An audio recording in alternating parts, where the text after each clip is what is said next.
Coming up on Chasing the Natty, the season's here, baby. As a last hurrah to the offseason, we ask you all out there to give us your hottest CFF takes for this season, and I have none other than the CFF hot take expert Chris K on in order to judge just how spicy you all were able to get. In addition, we'll be touching on a few of the big news items from this past week, as well as letting you all know what we'll be looking forward to in week 0 of the season, which is just around the corner. All this and more coming right after this.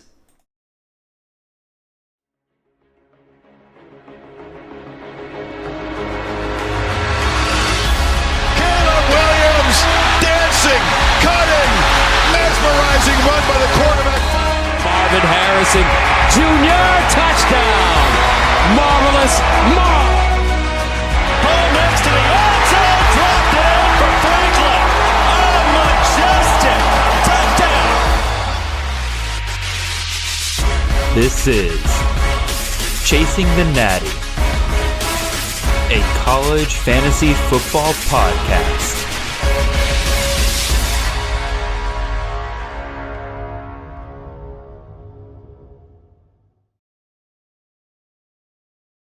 All right, welcome in everybody. This is Jared Palmgren, host of the Chasing Natty podcast. I hope you guys are having a wonderful ride to your work on this Monday morning. We are the College Fantasy Football Podcast on the Campus to Canton Podcast Network. You can find us on all of your podcast feeds and on YouTube every Monday morning at 7 a.m. If you want to support the great work that we are doing, head on over to campusofcanton.com and subscribe there with one of our more than three amazing tiers now with the CFB Winning Edge stuff that we got going on over there. Go check all of that out over there. You'll find everything you need for your CFF, Devi, and C2C needs, and quite frankly, even more than that. We got betting needs, DFS needs. We're going to be covering everything for you guys this season. We got rankings, we got articles, we got tools, and even more than that. On YouTube, you'll also find our CFF mock draft live streams where we do a CFF draft every Sunday night live with a different guest up until the start of the season. If you're listening to this episode right now, we just finished our last one for the off season. So go check that one out and the whole playlist over on the Chasing the Natty YouTube channel. You can also find me and the show on Twitter. I'm at CFF_Jared, and you can find the show at Chasing the Natty. On today with us, we have the wonderful, the ever handsome Mr. Chris K, here to help us really judge you all for how hot you're able to get with some of your CFF takes. But first and foremost, Chris, how are you doing today, sir? I'm good, man. This week 0's here. I mean, how could you complain? We were talking a little bit pre-show about how busy we both are. I mean, you're always busy, but how busy I was or am this week, and it's first world problem. Because college football's here. You're doing like 3 shows this week. That's a big load for anybody to deal with on any week, really. Even during the off season and stuff like that. In season's about to get even crazier. Like I'm having to start like that's part of the reason why I reached out to all of you guys on our CFF team over at Campus Again. I was asking all of them like, hey, like what is the plan for everybody like during in season? Because I know everybody's got like different projects that they're working on. It's a ton of great stuff coming to you guys, the listeners. But like I couldn't keep up with all of it at some point, and I'm supposed to be the one in charge over there for that team. So it's absolutely crazy, and we're gonna again tons of great stuff. And Chris, we'll give you the opportunity definitely to talk about some of that stuff as we go through here today. But like you said, Kay, like this is the last really off-season show we have. It's crazy because it feels like every time we get into the off season, it's like, oh, we got a million years until we got to really start worrying about in-season content and everything like that. But now here we are. So we're going to finish off today, the off season, with a bang by reaching out to you guys and hearing your hot takes. But we have some business to take care of. Not the spiel, already did the spiel. But, this is a college fantasy football podcast, and we should bring you guys the most up-to-date news that we can provide you. So we'll go ahead and cover some of those here today. And we'll go ahead and take a look at some quarterback competitions that are both now settled and pretty unsettled. So I'll kind of run through the 3 here that we have up on the screen. If you're watching this on YouTube, you can see it there. But again, Peyton Thorne, former quarterback out of Michigan State, is now named the starter at Auburn. I think that was kind of expected for a long time. There's a bit of a hiccup there where people thought all of a sudden that Thorne was going to lose the job after a scrimmage, and Hugh Freeze was sitting there saying like, oh, maybe I go a different direction. Well, that didn't happen. Thorne is now your starter at Auburn. Donovan Smith named the starter at Houston. Again, I speculated with Mitch Hart a couple of months ago that the possibility that Smith may not be the starter, but really, as we got close and close to the season, this is pretty clearly where this was going to go. But then, to kind of throw a monkey wrench in everything, Grant Hughes over at 247 kind of throws out an article over there saying that Ohio State's QB battle is starting to favor Devin Brown over Kyle McCord the longer it plays out. Now, granted, this is heavily from a insider source there, like one quote from there. It didn't sound like this was like a consensus opinion once I dug into the article a little bit, but it definitely does kind of throw a little bit of worry out there that Kyle McCord, myself included, a lot of us have been assuming that he will be the guy for Ohio State this year, even though like Devin Brown is a very talented quarterback, but maybe that's changing in the final months here, or final weeks leading up to the season here. Kay, I guess pick whichever storyline you want to start with here, man, and we'll kind of roll with it. Yeah, I think Brown is the only one that surprises me is Brown. I always figured Thorne would win. Donovan Smith to me was like a no-brainer, and I'm happy that's solidified because I think he is the guy that could create the most CFF potential. But yeah, Brown to me is super surprising. I don't know a ton about him, but just from hearing different people, big recruit, and I know that people wanted him to win the job, and now it's more a matter of like, I don't know. It just feels like McCord must not be very good. I don't know. He had every opportunity to win the job. Brown was hurt for a while. Yet, I think the consensus is right. Like, the longer it takes for Ryan Day to name a starter, the more likely it is Devin Brown. But I don't know. I mean, that's got to be the most surprising of the three to you, right? I mean, it definitely is the most surprising out of the three. Like I said, I was very kind of honed in on the fact that if Kyle McCord had any idea that he wouldn't be the starter by the time the season starts, he would have entered the transfer portal, in my opinion. Like, he already had to sit behind Stroud for 2 years there.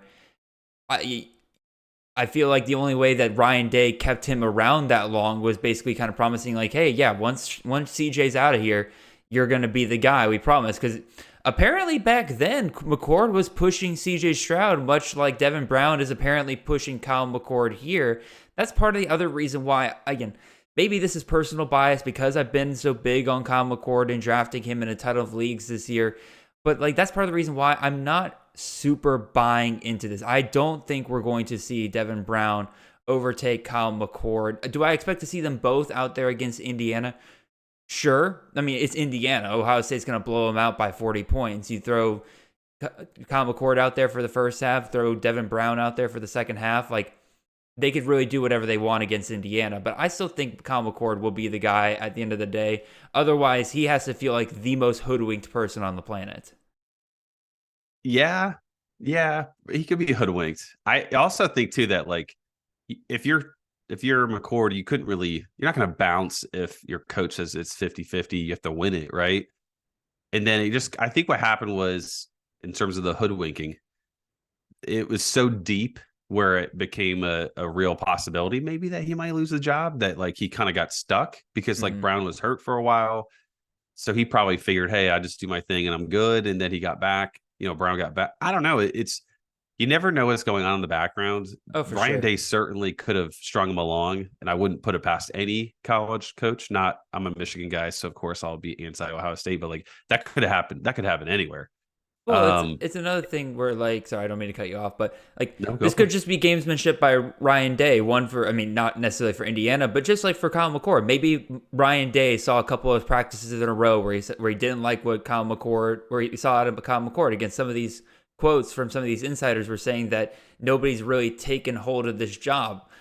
What I've seen from that for coach speak is that typically that means they have an idea who they want to start, but they don't want that QB to get complacent or anything, especially in the weeks leading up to the season. So, play the media game a little bit, put a little rumor out there that the job is not yet won and stuff like that. And bada bing, bada boom, maybe McCord looks better this next week and we're all freaking out over nothing. But Yeah, I mean, yeah, it's an exciting thing to see big programs have like these battles because it just sparks the off season. It's fun to go into the season. Is this guy going to be overtaken? Is he for sure. not? It just builds on the storylines, makes college football a little bit more fun. One thing I wanted to touch on here, Kay, I know you do your own projections, you and a buddy of yours, you do it's really, really good projections from what I've heard in the past. If I remember correctly, you had mentioned that Donovan Smith was maybe QB1 in those Yeah, I projections. had to, I did some adjusting, but yeah, Okay. he's like a top three quarterback after Wow. some adjusting. So like, and it's just strictly because he can be so good rushing, and it's off. It's Houston. Um, at Texas Tech, he was pretty awesome. Like in terms of CFF, awesome. He wasn't like some great NFL potential quarterback by any means, Mm-hmm. but like this is the type of guy that is really, really what we want in a CFF quarterback. Heavy usage in all facets of the offense. He's a bigger guy. I mean, we talked about this the last time we were on, right? Like he's a Mm-hmm. big guy. He's a big dude. So he can handle a lot of rushing attempts. He can handle the goal line. All things line up to him being like an incredible CFF quarterback. It's just a matter of, you know, does he kind of repeat and does he stay healthy? Like if he stays healthy, to me, like I would be shocked if he's not a top 15 quarterback, because it's so hard not to be a top 15 quarterback if you're going to run it 12 to 15 times a game and your team is going to score 35 points a game, which I think we all agree Houston is going to be in the 30s. Oh, for sure. And with his rushing ability, he'll be in the teens and rush usage. So like as long as he stays healthy, I don't see how he doesn't go top 15. Yeah, he's currently being drafted as a QB 26 in drafts, like right around the 9th, 10th round. Like I say all the time that round, like 7 through 11, there's tons of value at QB there. Donovan Smith's not been a guy that I typically take shots on in that range because I just have some other guys that I like maybe a little bit better. But honestly, that's probably something I'm going to be kicking myself on as we get closer to the season. Let's hit up a few more spring news notes. I kind of lumped a lot of these kind of smaller stories together into one where there's just a lot of injury uncertainty in terms of who is actually going to be able to start week one. The names that really come to mind here are tight end out of Utah, Brant Kuithe, who it sounded like for the longest time, yeah, he's going to be good to go for week one. He's going to be good to go for week one. Suddenly the tune's changing a little bit as we get closer and closer to week one.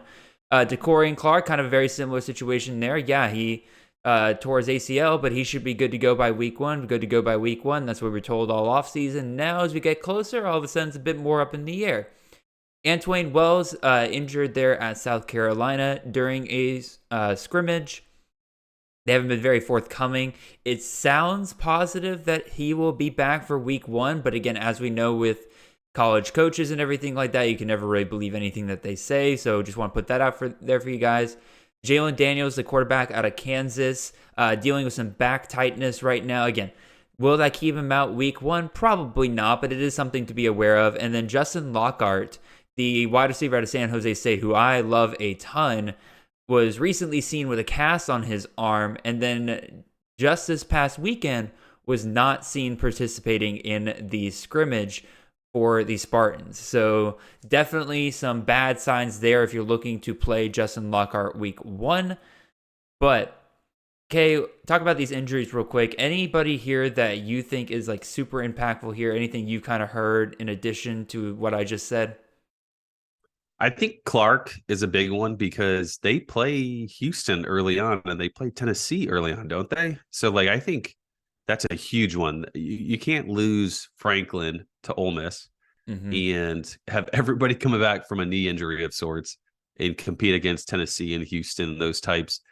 But if they're healthy, like if they're back and they're feeling good, I think UTSA has a real shot at competing against those two. And I don't think Houston's probably going to be that much of I don't think they're going to be that much of an underdog against Houston. Maybe they'll be even favorites, but against Tennessee, I think that'll be a fun game, and they need Clark for that.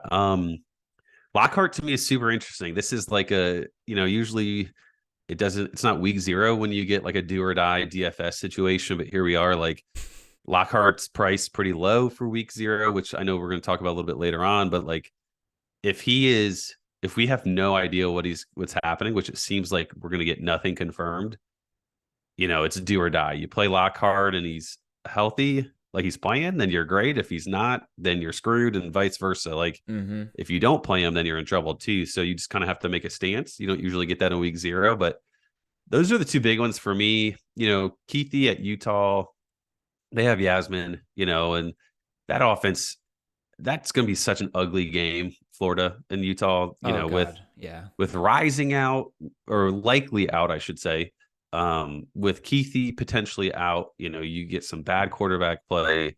You get Yasmin, who could be really good, but bad quarterback play. I don't know. Keithy is not as important because Yasmin can replace him, but Clark you can't replace. Juice you can't replace. Jalen Daniels has Jason Bean behind him, although that doesn't seem like such a legitimate injury. Yeah, no, for sure. And I'm trying to look up what Florida's rushing defense was looking like last year. Obviously, things changed from last year, but I remember correctly, they had a pretty poor rushing defense. So maybe Jaquinton Jackson all the way in that game right there. Last little bit of news here before we kind of get into some of these hot takes that you guys have been wonderfully giving us. Unlike the other guys here, where all this mystery, all of this like, oh, are they going to play? Or are they not going to play?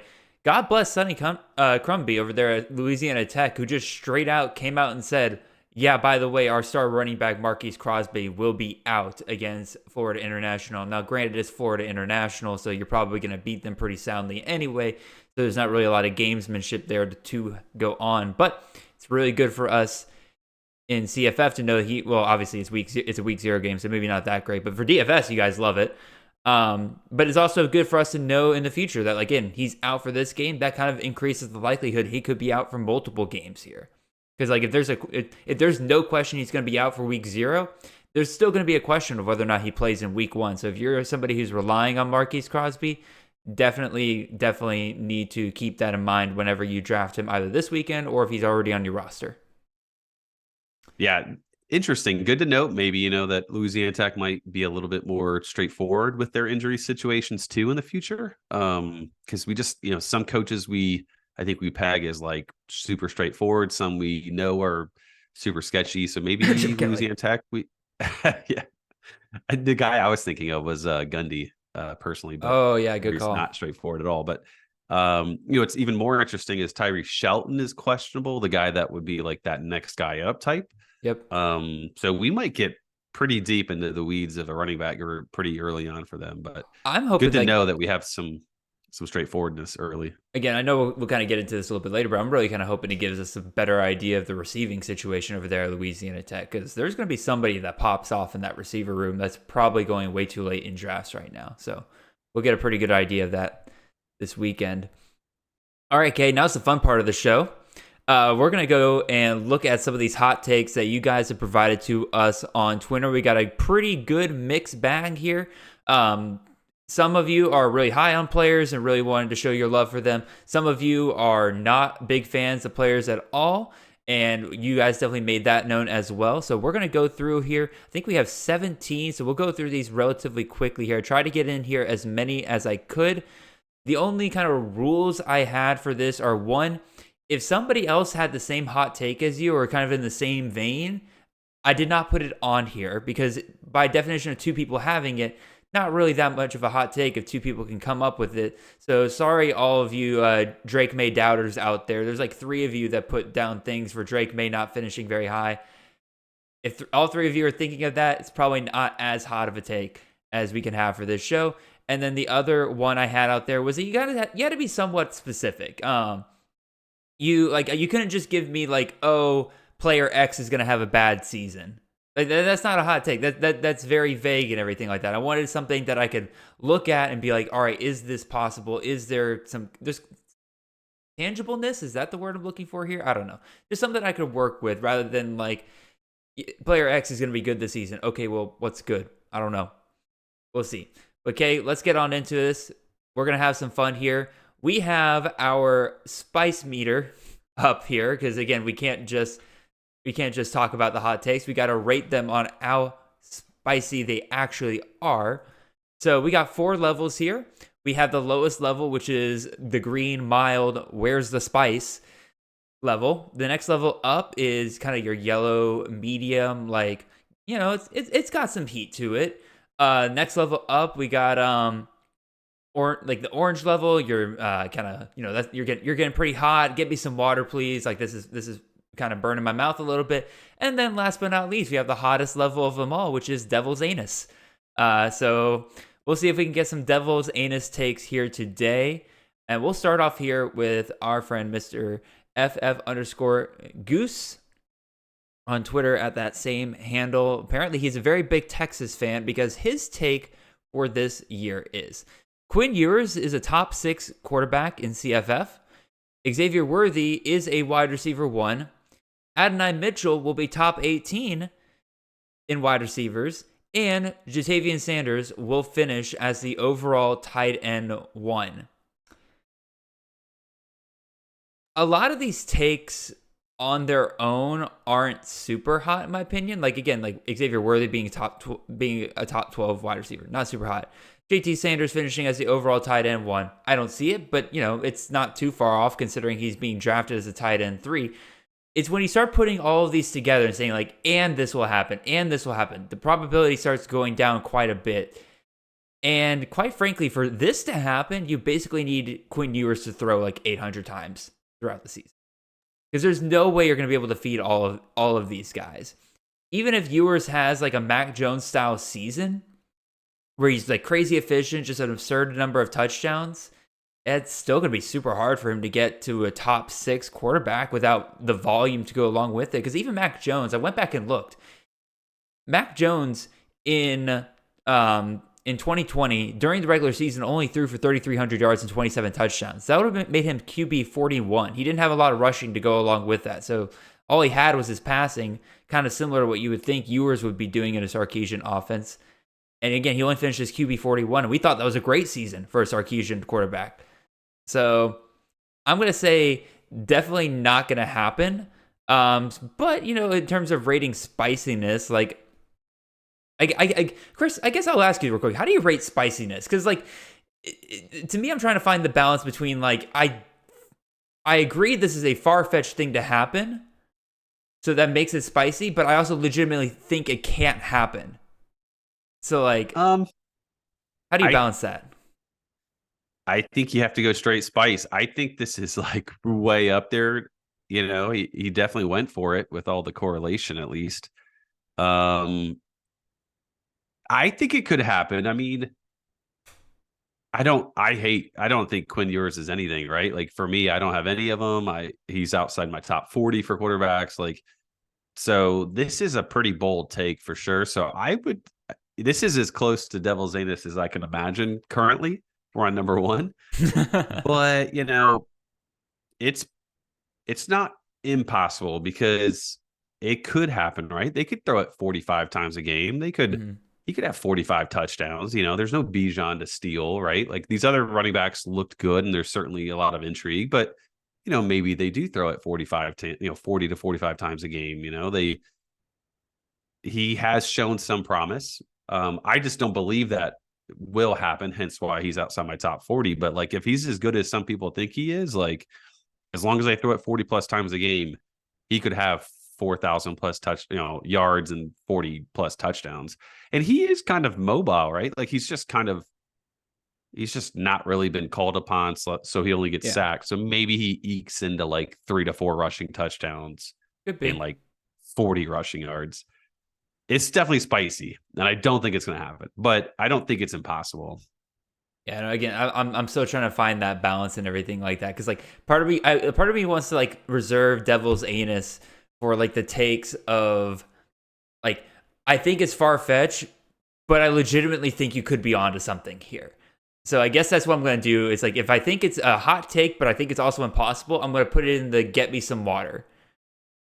That's the tier I'm putting it in right now. Is that where you're at, Kay? Yeah, I think it's fair. We're on the first one. We don't want to kind of I don't want to say that out loud. I might get fired in this week 0 show to say what I was thinking, but we're early. We got 16 more. This feels very spicy. Props. I appreciate the correlation because that makes a lot of sense. And I know you're an AD Mitchell guy a little bit. So I do like AD Mitchell like that a little bit. I just don't know if I'll be top 18 AD Mitchell, but I'm cool with that one. I honestly, if he had just put AD Mitchell as top 18, I would have put that in the same range, and maybe even Devil's Anus, because I could legitimately see AD Mitchell. I can see both AD Mitchell and Worthy being 2 top 20 receivers. Because like, if those are the only 2 guys that are consistently out there, I think there is enough volume for like kind of like Ohio State, where I think there is. If it's just those 2 guys who are getting all the targets, yeah, there's plenty of room for both those guys to do well this year. I just don't think there's room for all 3 of those guys to finish as high as Goose is making it out to be here.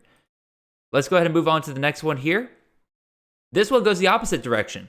So Kyle Jackson, our friend on Twitter at BigWormPerm, says Xavier Worthy will be nowhere near a top 10 CFF wide receiver. And this is coming from a dynasty owner since day one he wanted to add in there. The spice level, actually, no, Kay, I started the last one. I'll let you go first on this one. Where's your spice level on this one? I'm surprised you let this be because I don't know, he wasn't super specific. Like what does nowhere near a top 10 mean? That is I would at least he said top 10 CFF wide receiver. Cuz like I took that to mean like unrosterable. Like you will be so disappointed with him that you're not going to have him on your roster.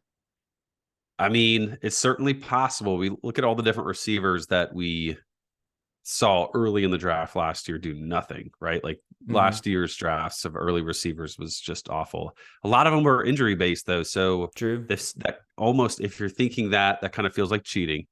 I would got some heat because I just think that they have a lot of different weapons and I don't love Ewers. So like, I think that Ewers could maybe spread it around enough. He's still not great, maybe at connecting with Worthy deep, which you've touched on in the past. And he ends up with like a 40 catch, 600 and 6 touchdown season, which is not really all that impressive by any means. In which case he transfers to like Alabama or Ohio State the next year and says, screw it. I'm probably going to be roughly in the same range here. Again, partially penalizing for him not being as specific as he could have been. Because again, like, Worthy was a disappointment last year. I mean, he finished as a wide receiver 47. So like if that's what Kyle has in his mind of like, oh, like he's not going to be somebody you start on a week by week basis, which is basically what a top 10 wide receiver would be in CFF, like then yeah, it's already happened. Like it's not super far fetched that him and Ewers maybe can't get the connection going again this year. Some other things happen. Maybe AD Mitchell, Jonte Cook, Jordan Whittington, JT Sanders is too much for him to kind of funnel the targets to Worthy like they had to do at times last year. I want to put this as got some heat because I expect him to be good. I think last year was kind of his floor because of just how bad the connection between him and Ewers was at times last year. I think he'll outperform that this year. But like, I think it's not, the craziest take in the world. So let me go ahead and move our guys back here. Let's move on to our next one here.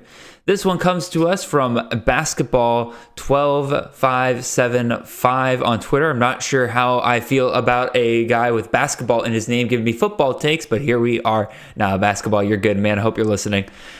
This might be devil's anus right here, dude. But like I don't think it could happen. This is like again where I'm trying to strike the balance because this is legitimately him just going out there with this. And if he truly believes this, good on him. I appreciate you taking the shot because you can get this guy everywhere. His take here, I should get to that. Jaden Thomas, wide receiver out of Notre Dame, will be a top 5 wide receiver for CFF, and Audric Estime will not be the team's leading returner or leading rusher on the team this year. And I did ask him further. I was like, okay, that begs the question. Who do you think will be the leading rusher for Notre Dame? But he is a big fan of Jadarian Price this year, who's coming back off of a pretty nasty, I can't remember if it's Achilles or ACL injury from his freshman year. Again, this is like about as close to just devil's anus, throw it out there. It's like, I just don't see the path to Notre Dame producing a top 5 wide receiver for CFF. Like, they don't have the system. They don't really have the history or anything they have on their side. You got Sam Hartman there now. That's great. You got the upgraded QB. But even at Wake Forest, like, those receivers were awesome, but they weren't exactly top 5 consistent wide receivers. There's no kind of hype for Jaden Thomas I've heard out of camp, really. Like, yeah, he's going to start, but, like, It feels more like a receiver by committee approach there, kind of like what they had last year. And I went and looked. I'm like, when was the last time Notre Dame produced a 1,000-yard wide receiver? And that was Chase Claypool in 2019.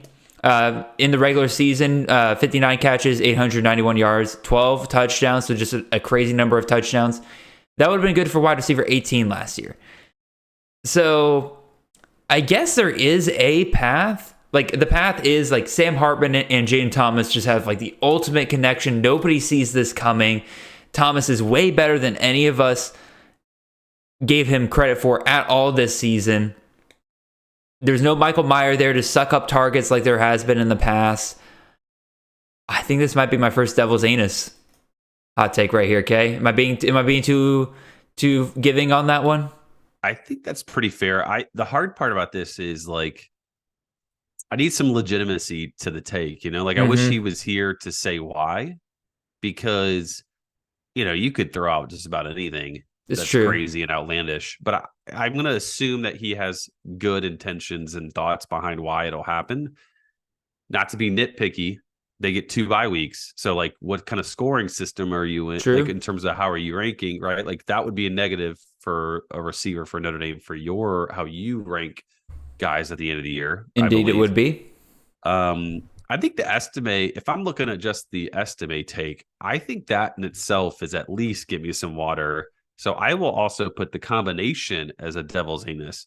I think that is a very spicy take for sure. Because it's not. But I think that it could happen. I think I don't think it will happen, but I could see why somebody, right? Like Logan Diggs was very productive last year. What happens if they do the same thing, right? Like what if they kind of running back by committee it, and Price has seemingly had a good off season coming back from the injury, like you said. So like, it's certainly possible that could happen as well.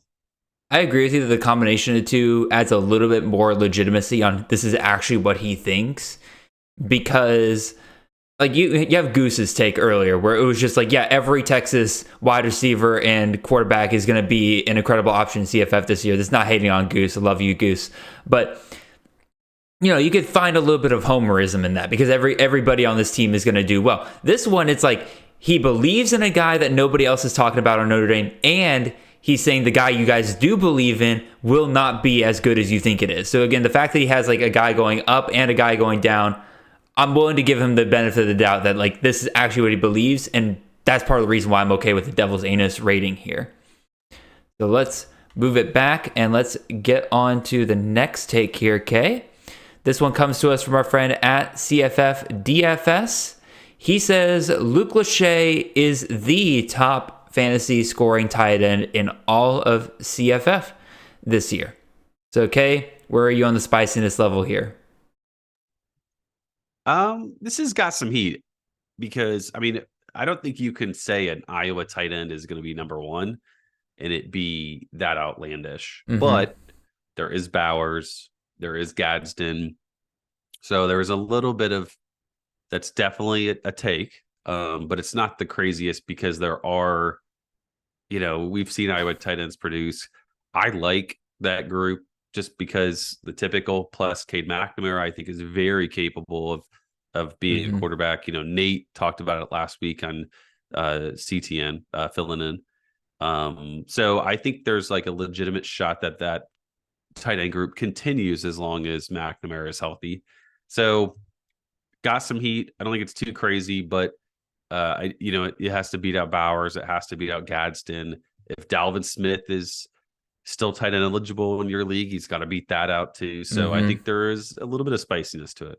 I agree. That's the perfect rating for this. Like, got some heat. I've been a big fan of Lachey pretty much the entire offseason. I drafted him as my tight end one in a ton of leagues because I do think he is just legitimately that much better than like Eric All, which is part of another thing that this take kind of assumes. It's like not only is Lachey going to be good, he is going to significantly outperform the other tight ends in Iowa. Because like Sam Laporta finished as the tight end 15 last season. Highest he got was tight end 12 through week 11. And that was because Lachey was kind of starting to eat into him as the season kind of went along there. Again, he still had productive weeks, but the fact there was another tight end really kind of capped his ceiling at Iowa. Does Eric All do the same thing to Lachey here, or does Lachey kind of get past that? Now, here's the other thing that I think is a point in CFF DFS's favor here is that, again, we got to assume that Iowa is going to score more this year. Like, their offense has to get better, right? Like, if Ferentz has to score 25 points per game here, you would think that means more touchdown opportunity for guys like Lachey. Like, because again, last year, one of the big things that held Laporta back was the fact that there's just really a lack of touchdowns to go around for the most part. So I think it's got some heat. I think it's a shorter path, or not. It's not as winding of a path for him to get to tight end 1 as maybe some other guys maybe that you could have picked. But I'm not gonna say it's mild because there's legit things holding him back. So let's move on to our next one here. And this one comes to us from our friend, Mr. Benjamin Jacob, who is with us almost every Sunday night for the live CFF drafts and asks all kinds of questions, which you can too if you come to those drafts. So be sure to check those out in the future. His take here: Brady Cook will stay the starter through the season at Missouri. Okay, starting off kind of mild here, but then have a John Rice Plumlee-like season. Like when John Rice Plumlee first arrived at UCF. A whole lot of running, some throwing, let's say a top 25 QB finish. The poor man's JRP, let's go, Brady Cook season. I am going to get me some water on this one. I was originally going to put devil's anus on this because, one, I love that we're talking about somebody that we have not really talked about throughout the entirety of the offseason. Definitely has flown under the radar. But once I looked into it, Brady Cook finished as a QB 46 last season. Had a really, really strong finish. And he's QB 30 amongst returning quarterbacks. If we believe that he's getting an upgrade in offensive coordinator this year with Kirby Moore coming over from Fresno State, he should be in for a better year.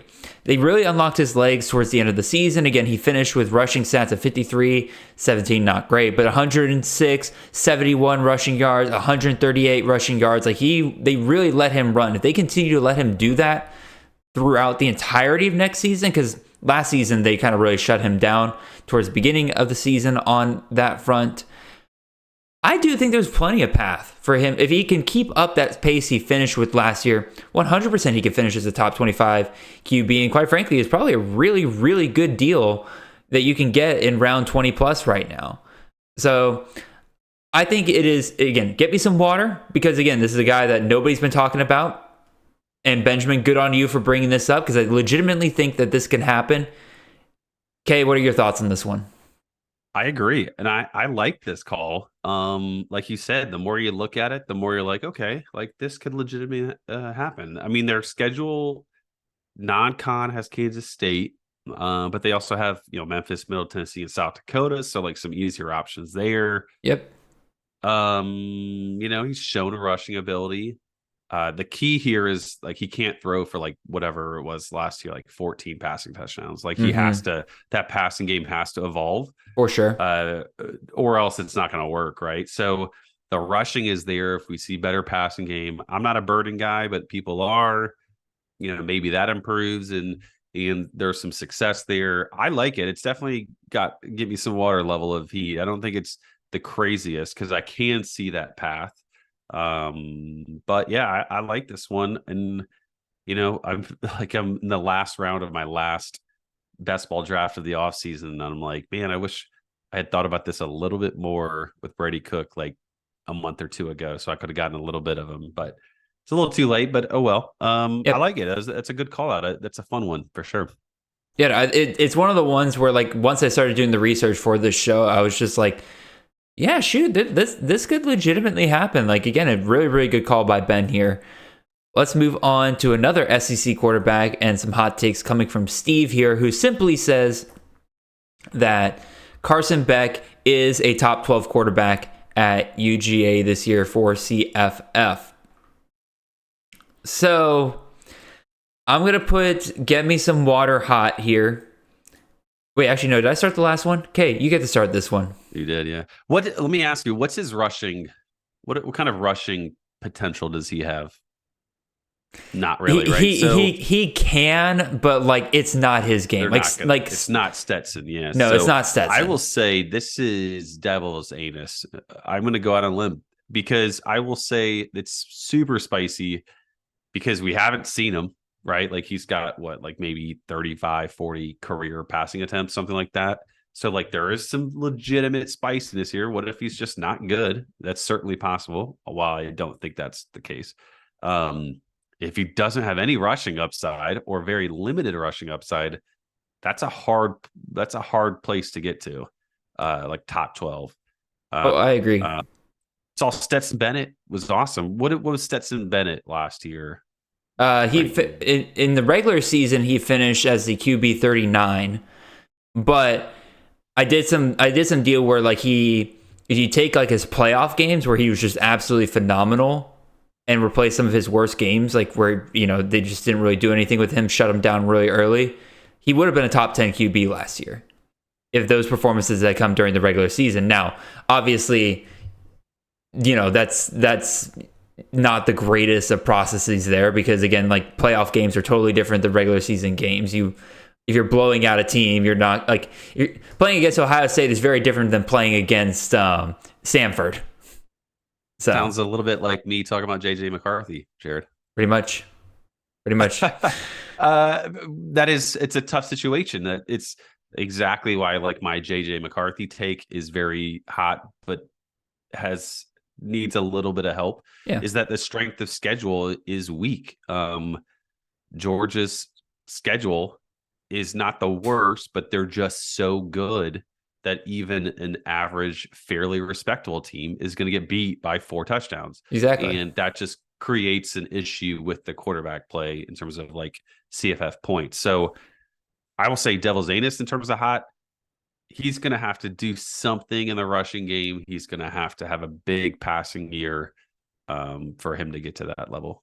Yeah, this is Devil's Anus, and it's another one of these where like I just legitimately don't see the path as well. Like you said, the rushing ability's gone. As much as I would love to see Georgia throw it 40 plus times a game, because again, the receiver room we have this year is awesome, and you got Brock Bowers out there. Like, shoot, why not? Sometimes that ain't happening either. Again, Kirby. Once you get several touchdowns ahead and everything, he's gonna not shut it down. I think they're gonna let him go a little bit further this year than they have in the past.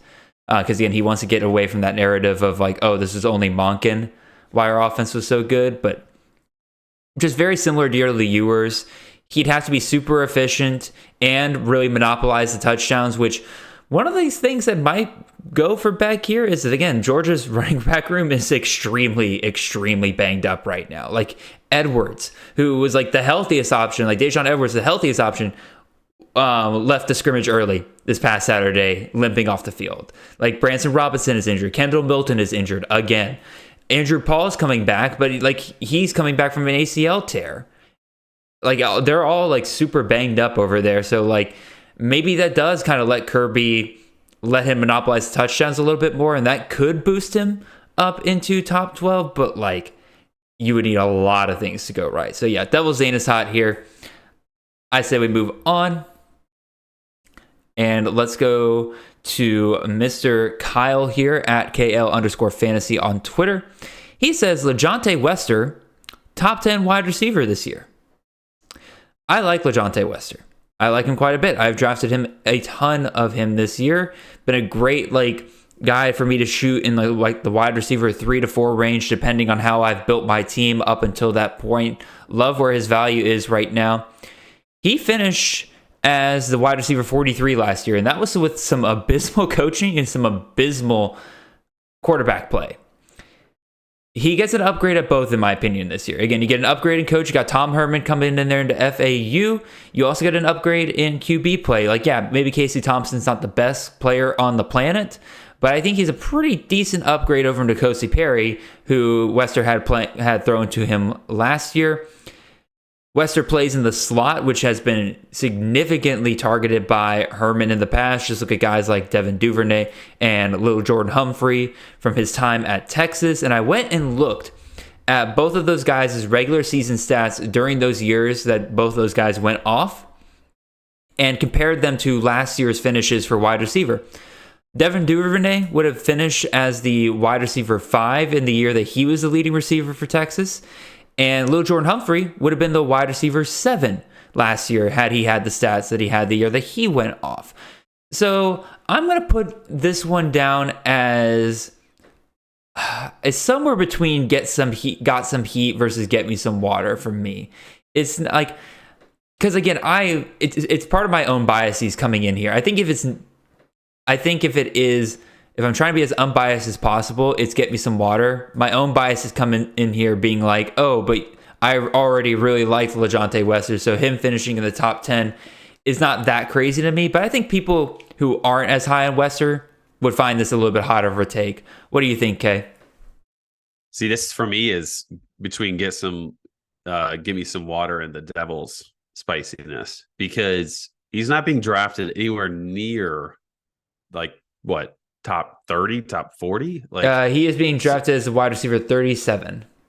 So like that's a 30, essentially a 30 spot improvement. You know, I'm looking at the ticker earlier, right? Like that's basically saying he's gonna have as good a season as Wigless, as Squirrel, as some of these different guys that are very highly coveted. So this is a big one, but I do like it. I think, you know, he has shown to be super successful. You know, he's had some big games. He's going to have the best quarterback play that he's probably ever had in college, or period, I should say.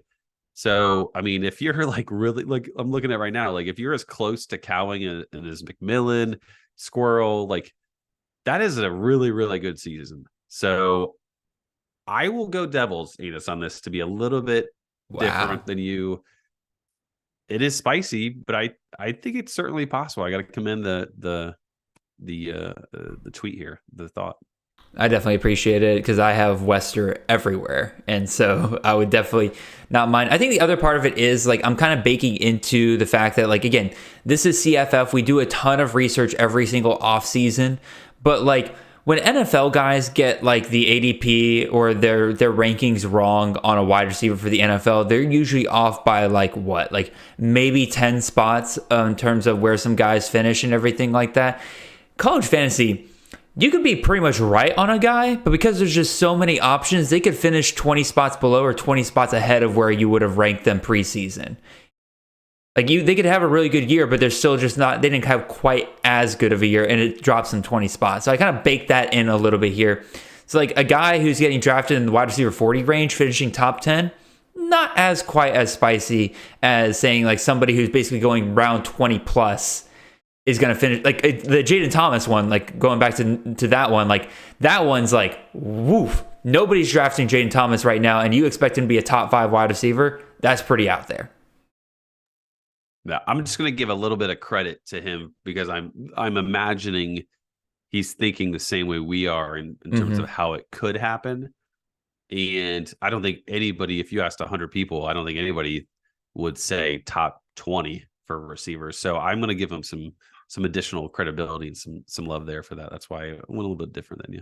All right, fair enough. All right, let's go ahead and move on to the next one here. This comes to us from our good buddy Shane P. Hallam. Which, by the way, Shane, if you're listening, I don't know if you are, because you are quite a busy man right now. Congratulations on the birth of your kid. Very proud of you, man. But during all of that, he was able to give us a little bit of a spicy take here with Ashton Hawkins, wide receiver out of Texas State, and Malik Hornsby, quarterback out of Texas State, are both top 10 at their position, this year. I'm going to go, the both is almost selling beyond the devil's anus here. But I'm going to go get me some water here. I'm not going to go quite devil's anus, because again, we've all agreed pretty much the entire offseason that if Malik Hornsby is the starter at Texas State, there's a very good shot that he is a top 10 QB for CFF. So I don't think that's the crazy thing. I think adding in Hawkins really does kind of bring up the heat here for this, because there's a lot kind of working against Hawkins here. Again, yes, he is the most experienced wide receiver, probably the most talented wide receiver they have on their roster. But if you look at what GJ Kinney did last year at Incarnate Word, he mostly targeted his outside guys, and Hawkins is very much a slot guy. Now, it could be a deal where he targets just the best wide receivers. Maybe I'm reading a bit too much into that. In which case, Hawkins could have a really, really good year. The problem is that Malik Hornsby's not a very good passer. So how many wide receivers finish in the top 10 when they don't really have that great of a passer? I can think of maybe Torrey Horton. Maybe. That's pretty much all I can think of from last year and everything. And then the other part of it was like Taylor Grimes would have been like Taylor Grimes. He was a top receiver at Incarnate Word last year. If you shorten his season down to 12 games, absolutely would have been a top 10 wide receiver last year. So the system's there. However, part of that was because he scored 15 touchdowns. So like, do we expect them to hit nearly 50 points a game and have that much touchdown opportunity? I don't really know about that. So I'm going to keep this and get me some water because there's definitely the systems there. There's a lot kind of pointing towards that this could happen. It doesn't feel super impossible like devil's anus, but it is still very much a borderline impossibility. So what do you think, Kay? I think we can leave our stuff as is, because I think this is incredibly spicy. You kind of alluded to it. Hornsby's not a passer, so he's basically saying that not only will Hornsby be great on the ground, he will be good enough to give a top 10, a receiver a top 10 type of performance, that type of production. So these guys are both talented and they have the system, but there's things going against them, right? Like you mentioned it with like Hawkins being a slot guy, Hornsby not being like that great of a passer, the fact that Hornsby hasn't technically won the job. No, I think you could argue that Finley's in the lead. So that adds some layers to it and some potential variables into play here. But I will say it's spicy in itself because this means that Hornsby is a much better passer. Like last year, there was no way Hornsby as a passer could produce a top 30 receiver, let alone a top 10. So I will say this is incredibly spicy. You will keep it in the devil's anus. That is totally fine. Yep. All right, I'm going to move our things back because I forgot to last time. Let's move on to our next one here. Kay, you'll start us off on this one because not only is it your turn, but it's one of the guys that you kind of liked throughout the offseason here. This one comes to us from Ty Myers at TyMy1500 on Twitter. He says, Aiden Robbins leads the Big 12 in rushing this year. So, Kay, where are you at on this one? I think this is this has got some heat, I think, because he's a good running back. He's huge. BYU likes to run the football. Like, it's not like Jaron Hall's there is going to potentially steal some big plays and things like that. Keaton Slovis at quarterback is going to create a pretty normal, bland offense, and Robbins will be called upon. The only thing that might kick up the heat here is, what are they going to do at running back? Like, I think technically speaking, people are confused or nervous about his status. I know I am a little bit. They came out with like a freshman being an awesome, like LJ something the other day, which was super interesting to read about. So there are some question marks.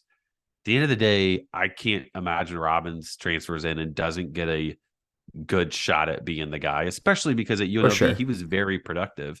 So that's the first piece to it. I think you're going to talk about it a little bit more, but like, what is his actual competition? Off the top of my head, it doesn't seem super difficult to break 1,000 yards and be better than the rest. It's not like he's got to compete against like Blake Corum and Braylon Allen and some of these Big Ten guys. Like, if you said that, if he was in the Big Ten and you said that, then I would say that's much hotter. But I could see a path to this happening. I really like Robbins, and the competition really isn't all that difficult compared to others. So I think this is got some heat. I like it. I don't think it's as crazy as potentially, Ty had thought it might be. Yeah, I think it's the thing. I'm going to put it at Get Me Some Water, and specifically because he said it leads the Big 12 in rushing. One thing I kind of discounted with Robbins throughout this entire offseason really is that he's a better receiving back than like I've given him credit for. Like, he's a big dude. Like, he's like over 6'2", like over 200 pounds. Like, I've been kind of like, I've had that image in my head of like, oh yeah, he's like a bruiser. Like he's not going to be the guy you pass. He caught a ton of balls last year. I can't remember the number off the top of my head, but it was like well more than 25 balls last year. Like he was like, it was not just a couple dump ball passes here and there throughout the season. No, it's like it was part of UNLV's game last year that Robbins would get targeted out of the backfield. So that's where I'm kind of worried about it, because I think BYU is going to have to pass a ton this year. Their defense, when you look at the talent level or the talent index that we have over at the C2C Winning Edge there with Nicholas Ian Allen, when you look at BYU's defense compared to the rest of the Big 12, it is a significant drop off compared to anything that they are going to have to face. So those teams are going to be able to score on BYU. It's going to force the Cougars to pass a ton, and the game script's going to be taken away from Robbins in terms of leading in rushing. Now, if you were to say combine rushing and receiving, I would be more where K is with the got some heat. Now, the point that I will put in favor of this actually happening is also, and the reason why I didn't go devil's anus here, is because, like Kay kind of touched on, the competition in the Big 12 for a top running back is not super strong. The number one running back that comes off the board in drafts right now is CJ Donaldson as RB21. Next up is Devin Neal at RB28, followed by Trayshawn Ward, running back 32, Richard Reese out of 34, and RJ Harvey, running back 38. Those are all the guys that go ahead of Robbins in drafts right now, and pretty much every one of those, with maybe the exception of Donaldson, runs the risk of being put in a committee or a timeshare. So they're not going to quite have the volume you want in order to expect them to be the Big 12 RB1. Donaldson's probably the only one I'd be a little bit worried about. But like, as I kind of mentioned last year, with like Donaldson, when you put him with the rest of the RBs, he was hovering around like RB 59 by the time that he got injured. So like, if Robbins is the leading Big 12 rusher, he can probably outproduce that. And I don't think that's completely out of the ordinary if he were to be able to do that. My biggest question is the game script for BYU this year. I don't think they're going to be able to run a ton unless they just give up on games. So that's where I'm at. I'll go ahead and move our little tokens back there, and we go from somebody leading the Big 12 in rushing to somebody leading the Big 12 in receiving, because Mr. Kaysen Futures at Picks from Future on Twitter says Jared Bradley, wide receiver out of Texas Tech. He says contends. That's a little bit too vague for me, a little bit there, Kaysen, but I'm going to pretend you said will be the CFF Big 12 wide receiver one. Yeah, you were gracious with this one. I was a little gracious with this one. Yeah, because it's a fun name, so we'll roll with it. So I'm gonna roll with it. But again, like, I'm gonna do the same thing I did just now with Ada Robbins. I'm like, all right, who's his competition? Like, who's his competition to finish as the Big 12 wide receiver one? Ahead of him in drafts right now are three names: Xavier Worthy, Matthew Golden, and Jalil Farouk. We talked a little bit earlier already about what could happen to knock Worthy out of being wide receiver one for the Big 12. Pretty much what happened last year. If that happens again, he's not going to be the number one wide receiver in the Big 12 again this year. Matthew Golden, we all love him. We love what Tank Dell did last year at Houston, finishing as a wide receiver one on the entire season. But they got a lot of good receiving options over there. What if that becomes kind of a timeshare there? They spread it around a whole lot more than we've seen in the past. Could happen. And then Jalil Farouk at Oklahoma. Again, we assume he's going to be the wide receiver one. We're being told he's the wide receiver one, but how valuable is the wide receiver one for Jeb Levy? Sometimes really good, sometimes really not. So there's definitely a path here. And I think it's here, but here's the thing that hangs up about me is that, again, Jared Bradley is a great receiver. He plays at Texas Tech. They're going to have tons and tons of volume.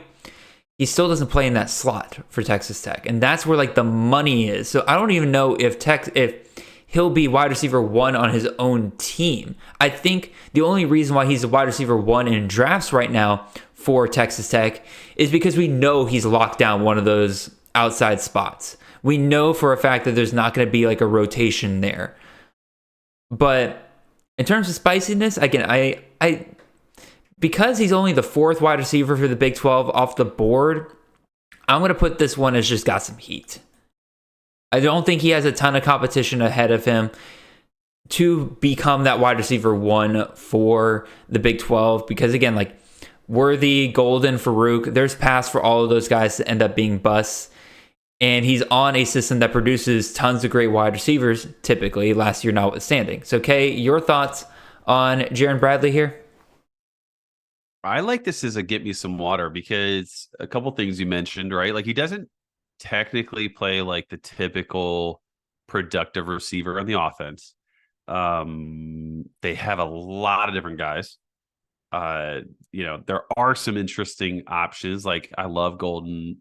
I think Worthy makes it where you have to have a decent enough season to be the receiver 1. He kind of pushes the floor at least to that level. So it is a little spicy in that like he's not. It's funny. Like Miles Price was the guy last year in all these different drafts, and he didn't do anything essentially. He had some injuries. He showed a little bit, and then he didn't do anything. Like you look at Bradley's season last year. 11 games, including the game against Ole Miss, and he had a really productive season, generally speaking. So he just needs to kind of kick it a little bit in some of these different games, and he gives himself a shot. There's not a ton of guys, to beat out, but there's enough. So I think this is get me some water because I just think that he's not in that right, technically speaking, position for the offense. And there's just so many options, right? Like, you kind of mentioned it, right? Like Bradley's being drafted because we know he's going to be on the field. Like he's kind of solidified a starting spot and is going to be fairly reliable for Shuck and Morton. But like some of these other guys, right? Like it gets really murky really quick at these slot positions because it's kind of like Hawaii, right? Like we don't really know who's the starter. We want to know who the starter is, but once we do know who it is, they're going to be more valuable.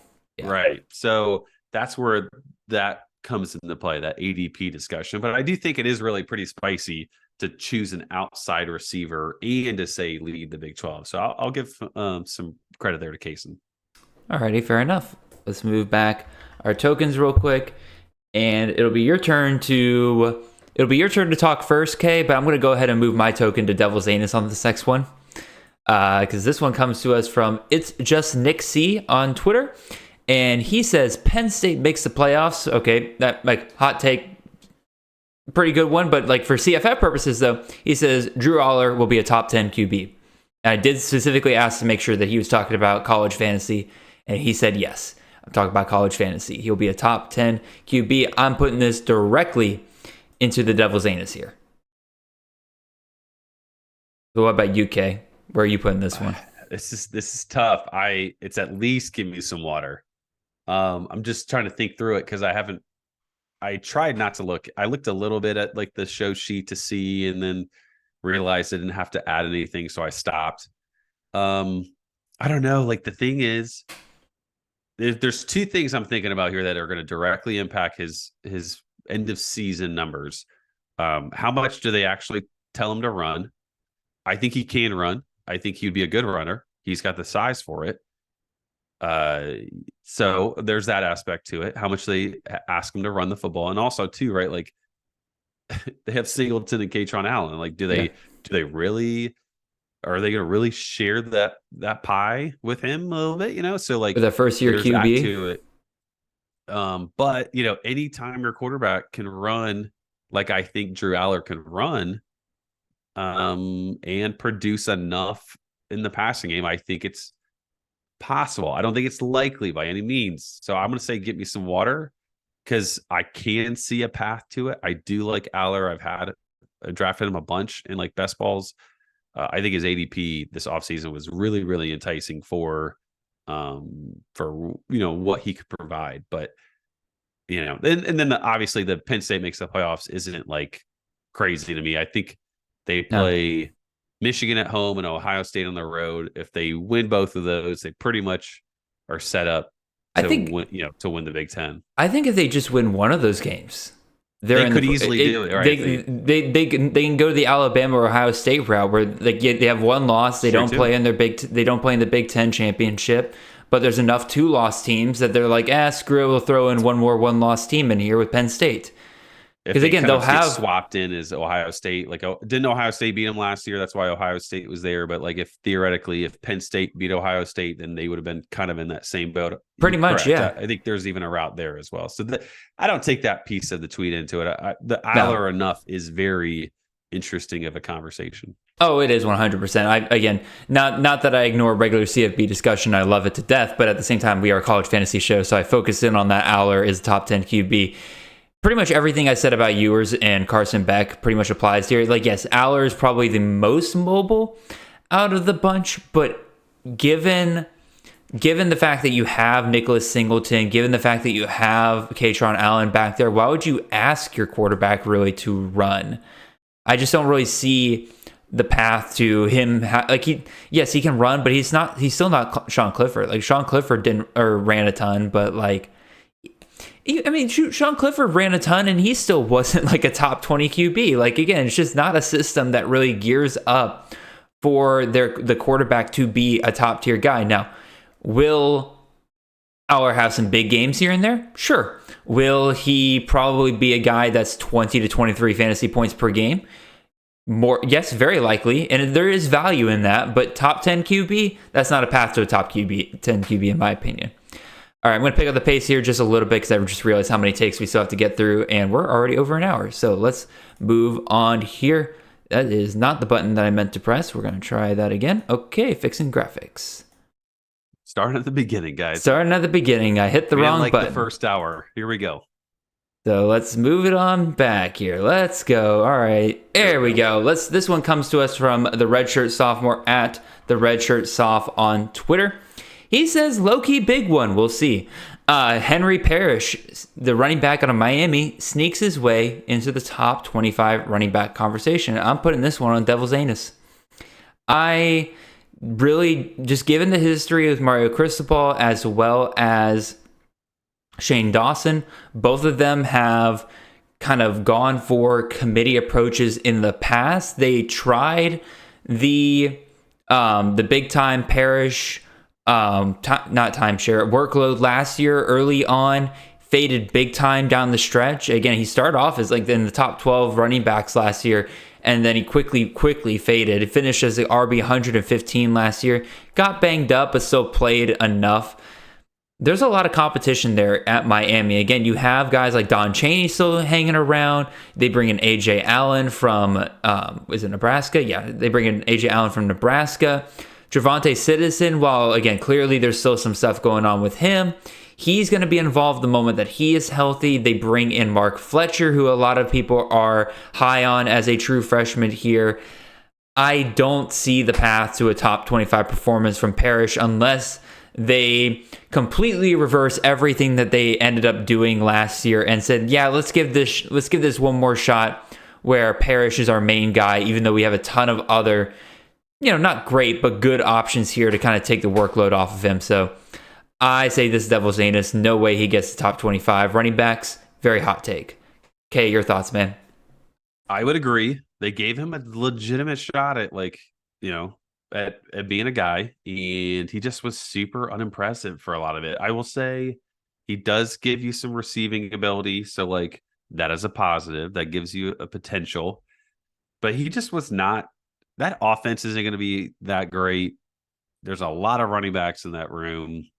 He's had a chance at being the guy, and he just wasn't all that impressive, honestly. Nope. So I will say if this happens, I would be very, very surprised, hence why I agree with you. All righty, let's move it on back, and let's move on to our next take here. I'm going to be quick about this one. I'm keeping my token right where it is. I hate to do this to you, George, but I totally agree with this take, and I've been drafting this man as if that is the case.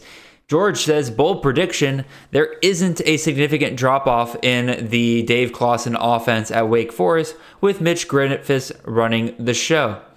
This is about, again, maybe this is my personal bias showing here, but like this is about as mild of a take as I can get right now. Again, I would have maybe got some heat if you said no drop off, but just saying there isn't a significant drop off, I think this is pretty mild. It's like pretty much exactly what I expect, what I've been pushing pretty much this entire offseason. So not that it's a bad take, George, because I fully agree with you. It's just, it doesn't really push the boundaries of what I consider to be a take that I can disagree with. So, Kay, what do you think here, man? Yeah, didn't he have like 4 touchdown passes against VMI when Hartman was out? But granted, it's VMI, but yeah, that's fair. I mean, he just shows that he's capable. Like he's got a pulse. He's, last year at least. This is like throwing ketchup on wings and calling it spicy, like calling it hot wings, like this is where's the spice. And no disrespect, George. I think it just gives us, I think we agree with you. I think we like Griffiths. Yeah. And ultimately, if anything is we've seen in college football in CFF, a lot of systems can make bad players produce good numbers. Mm-hmm. So even if Griffiths wasn't good, Clausen is a smart enough, good enough coach combined with good receivers that could make Griffiths be very quality to very good, even if he's just an average quarterback in college. So this is definitely where's the spice to me. I agree with you. I agree. I'm definitely asking for more spice here. Let's move on to our next one here. This one comes to us from Cooper @_Butterpants, which is a great Twitter tag, by the way, Cooper. He says, Phil Maffa will be a better fantasy asset by the end of the year than Shipley. This is one take I've seen from a couple of people throughout the offseason that I am still not entirely sure where it's coming from. Again, I agree that Phil Maffa isn't quite living up to the 5-star potential that we saw him coming out of high school with. He always was kind of like he was called an all-purpose back coming out of high school, more of an athlete than an actual just true running back. So there's always the possibility that, again, he's not going to translate as well. But like Will Shipley last year out-carried Phil Maffa by over 100 carries. And it's not like he was like losing out on carries as the season was kind of going along there. He outproduced Phil Maffa on a down-by-down basis. Again, he averaged 5.6 yards per carry. Phil Maffa was 5.3. He was clearly the guy that Clemson went to along the goal line. I mean, Shipley had 15 touchdowns. Maffa had 4. And their I don't have the receiving stats in front of me, but I did remember looking at them, and there was not a significant difference in their receiving ability either in terms of like how many yards per reception that they were getting there either. I just don't know where this is coming from. So again, for some other people, this is probably a very mild take. They're like, oh yeah, I agree, Maffa's going to overtake. I'm like, get me some water here. Because again, enough people that I know and I respect do believe that Maffa can overtake Shipley this year. So that's why it's enough for me to put it in the devil's anus, because like clearly very smart people think this is going to happen. I just don't see it. So that's why I think it's a very hot take. But Kay, what do you think? Yeah, I would agree. Give me some water. I don't agree with this at all. This is one of those things where I think this, to me, the situation is Will Shipley's been around forever. He's played forever. He's been always very solid, but he's never had like, what's his big highlight? Like, what's his huge game? Like, what is his breakout insane moment? Like, he just hasn't had it. He's just always been steady and a really good college football player, college fantasy football player. So I think he gets like knocked because he hasn't had any of those. And like, we're always looking for that big new shiny toy or that like big shiny take, which is Phil Maffa. Which like his recruiting background is promising. He's been quality at Clemson, so that's like the thing people latch onto. I don't know. Years ago, people loved Shipley and thought he was going to be amazing. This great Devi asset and C2C asset. And now it's just like, okay, what has Will Shipley done? Like other than be very quality and very good for a really good Clemson team for 2 years straight. Like how are we being negative to that? But all that to say, this is pretty spicy. It would be devil's anus if I actually had not heard others agree with that same type of sentiment. So that's why he's listed here.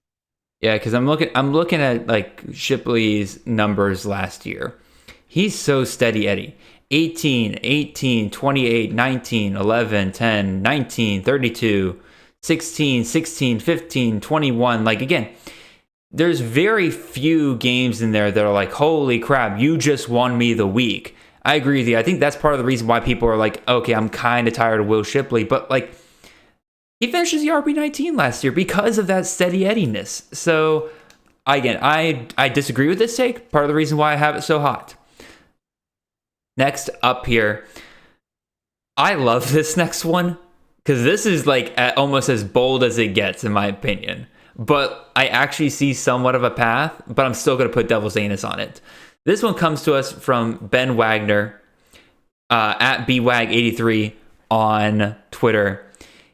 He says Jacob Cowing isn't a top 2 receiver on his own team. This is Jacob Cowing we're talking about. Wide receiver 7 in CFF drafts. And Ben says this man won't even be wide receiver 2 or better on his own team. Okay, I believe you are the one who gets to start this one. What do you think about this one? So is that Lamonius Craig? Yeah, I think he's saying like Lamonius Craig or Kevin Green or somebody. Yeah, this is spicy. This is devil's anus. But, I mean, the top 2, even a third. I wrote about this. One of my rare offseason articles was about jumbo receiver theory in a sense of drafting and best balls, and who were those productive third receivers that would be big values if something happened to a top 2 guy. Mm-hmm. He's, Lamonius Craig was certainly in that mold of that theory. So he's talented. We saw the spring game. That's probably what spurred this for Ben.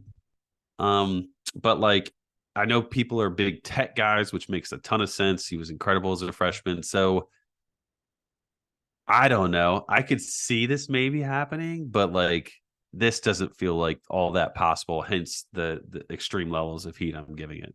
So I'm going to throw you why I think this actually might be possible, and I kind of hate it. So I hate it because I drafted a ton of Cowing earlier on in the season, and I wish I paid attention a little bit more to what was going on in Arizona down the stretch last season. We talked about this. If you want to listen to an even better breakdown, go listen to the wide receiver crash course. Those of you listening, because Eric Froton broke this down really, really well there.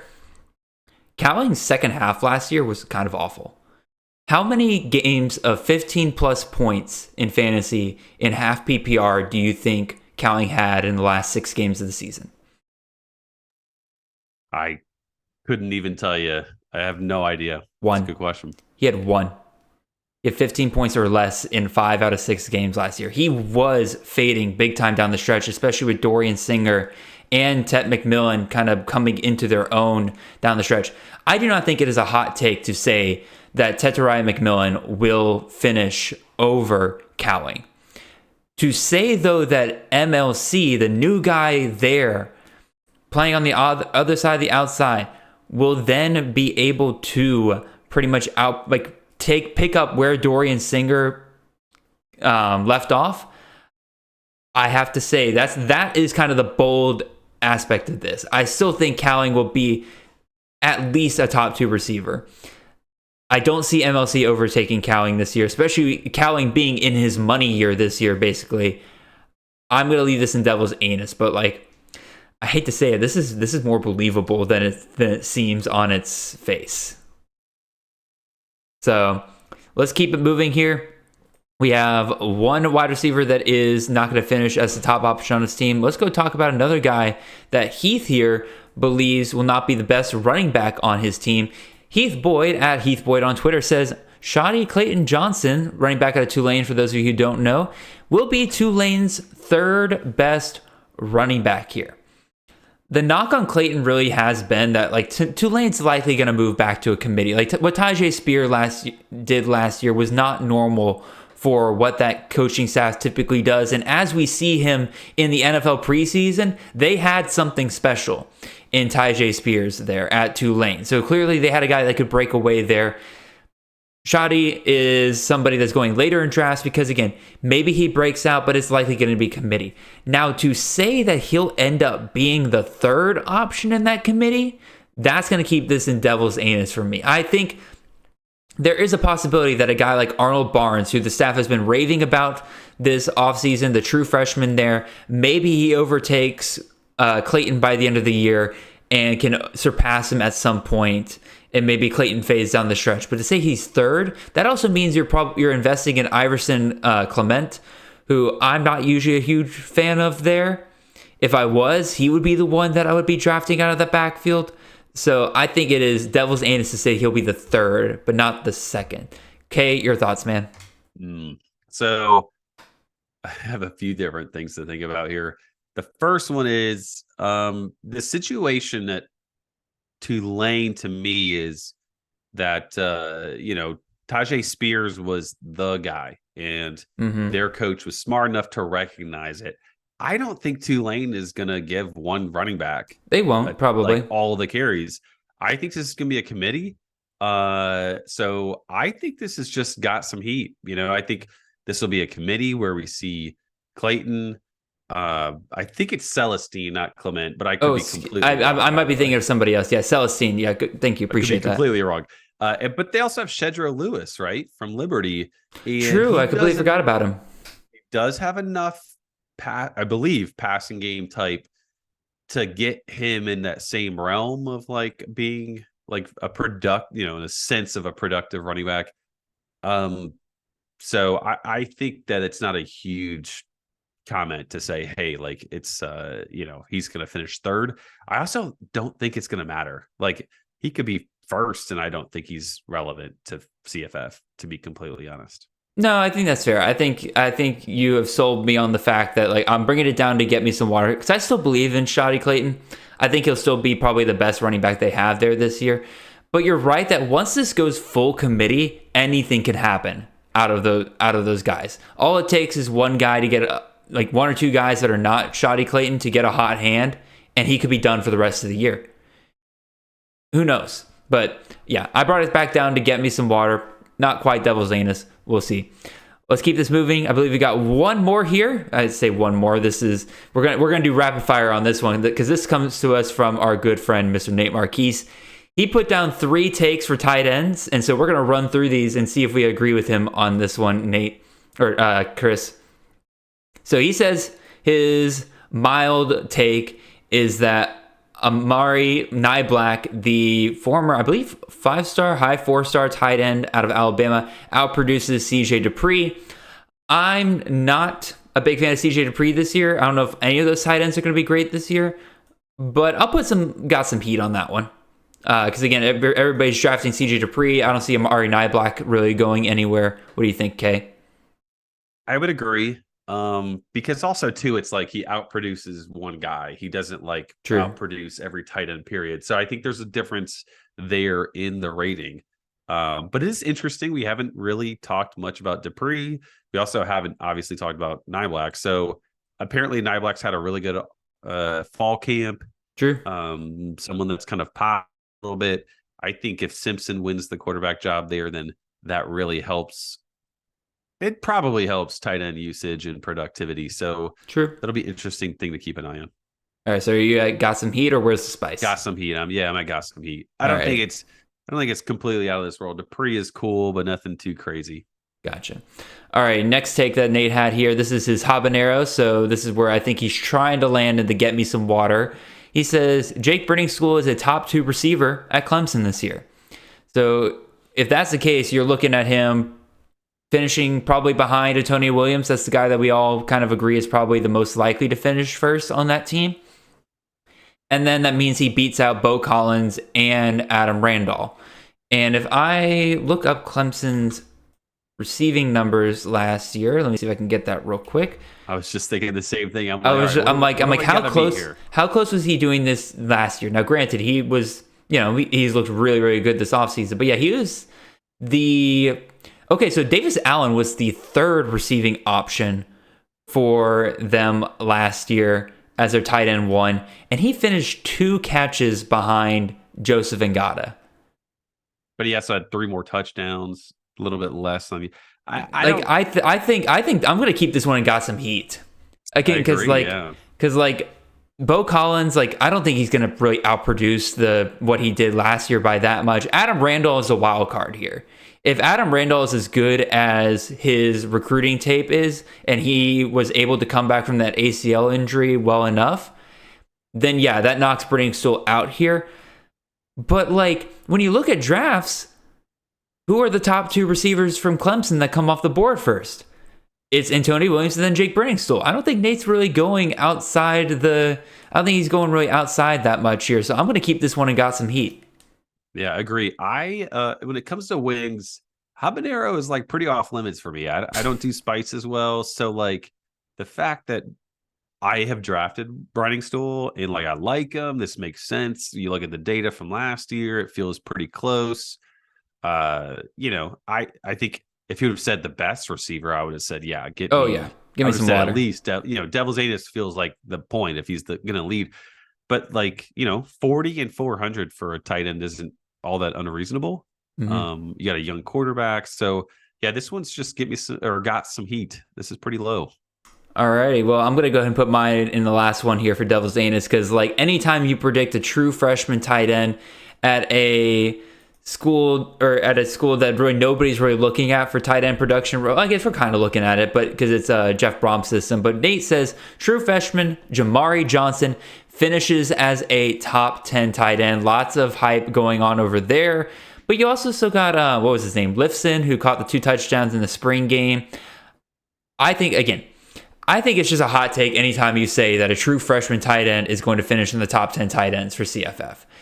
Just like in the NFL, like in the NFL, rookie tight ends hardly ever work out for you. That's why you don't draft them in redraft and everything, even though receivers, running backs, they tend to do really well because it takes a couple years from them to get going. Same thing happens in college. Freshman tight ends typically are not going to finish in the top 10 of tight ends unless they're a cheat code like CJ Donaldson, or they're freaking Brock Bowers, who, I don't know, is probably the best tight end prospect that we've seen in decades. So I don't think Jamari Johnson is going to quite be that. So I think it's very much Devil's Anus here. I appreciate the boldness on this one, Nate. Chris, your thoughts? I don't know. You may have just gotten yourself a Devil's Anus hot take there. Brock Bowers, best tight end prospect in decades. We'll table that maybe for this week in a Twitter conversation. Maybe decade. There, okay. Decade. I'm cool with that. I dig it. I agree. This is extremely hot. I see where Nate's coming from because he's gotten a ton of positive comments. Oh yeah. Purdue in years past with Brom has had some very productive tight ends, Payne Durham and others. So I can see where it's coming from, but to say any true freshman tight end, like you're saying, like you said, is going to be a top 10 tight end is incredibly bold. But I will give Nate, he really lacked on the first 2. Mm-hmm. He was very disappointing, but he made up for it with the Carolina Reaper. To be fair, the last one, the first one with the Mari Nyblock, he said that it was a mild plus, and to be fair, nobody's really been talking about Nyblock, so I'll give him that one. The middle one, the actual spiciness versus what he claimed it to be was not. That was like when you order the wings and you're like, oh yeah, give me the hottest thing you got here, and then they bring it to you and you're like, oh god, this is like mild at other restaurants at best. Yeah. So all right, I do like this one a lot though. I think I'm drafting right now. I'm really hoping in a supplemental that he falls to me because that's my next pick. Honestly, I probably need to go check all my dynasty leagues and see if he's hanging out on any waiver wires because I don't think a lot of people are drafting him right now. Anyway, we're almost above time here, so we're gonna go through this last part here really, really quick. And if you want an even deeper dive into some of these games, definitely check out Chris's podcast coming out here early this week. Chris, why don't you tell the folks about that real quick? Let them know what you and Ethan are doing.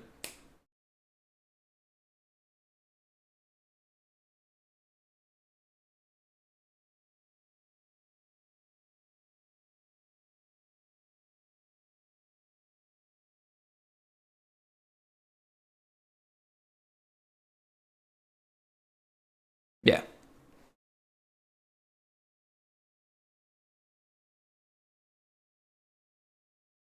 Of course.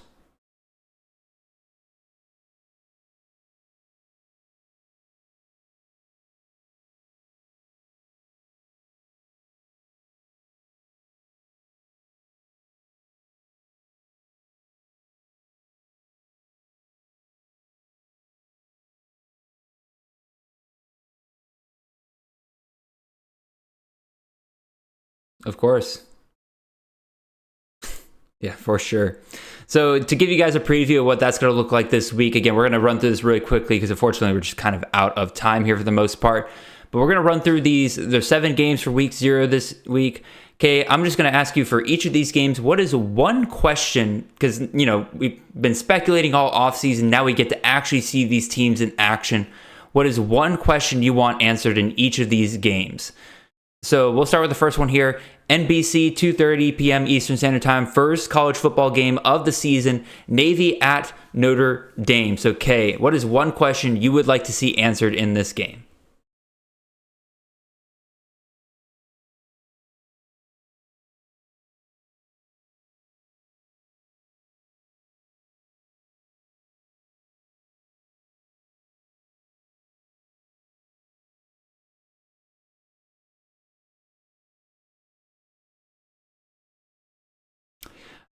I am going to go to the other side here. I'm actually going to go to Navy. This is kind of out there and everything, but I want to see Dave Favana again. This dude, again, it's not typical for these triple option running backs or fullbacks, running backs, either one, to really kind of separate from the pack. But Fofana outcarried the second running back by about what was that? Almost 100 carries last year.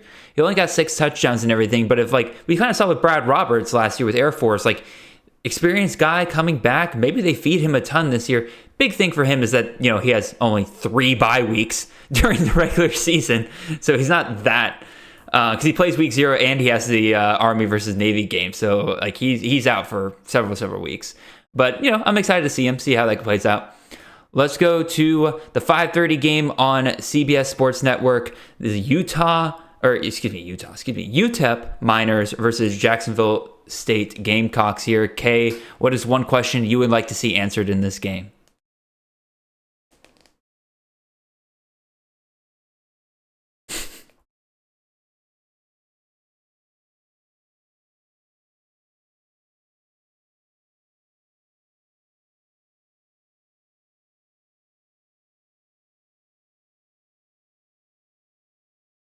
Mm-hmm.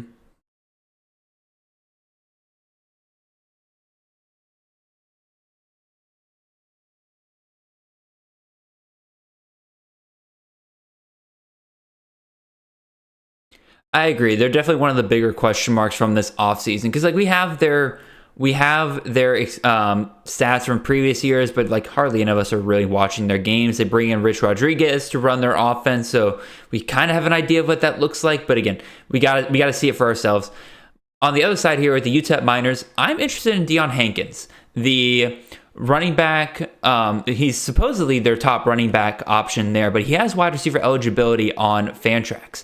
I've been drafting him kind of late in some drafts with the possibility that if he's a guy that's getting anywhere from 15 to 20 carries per game, that could be potentially not like a CJ Donaldson level cheat code, but that could potentially be a small cheat code to throw into your wide receiver lineups just because of the amount of volume that he will get on a game-by-game basis, and he's playing in the CUSA, so it's not like he has tough defenses to play against. So I'm interested to see what kind of volume they give Hankins there. Speaking of games where I question if I care, or as Kay said, do I care? 7 p.m. game on ESPN here, UMass at New Mexico State. Kay, what are you looking for in this game?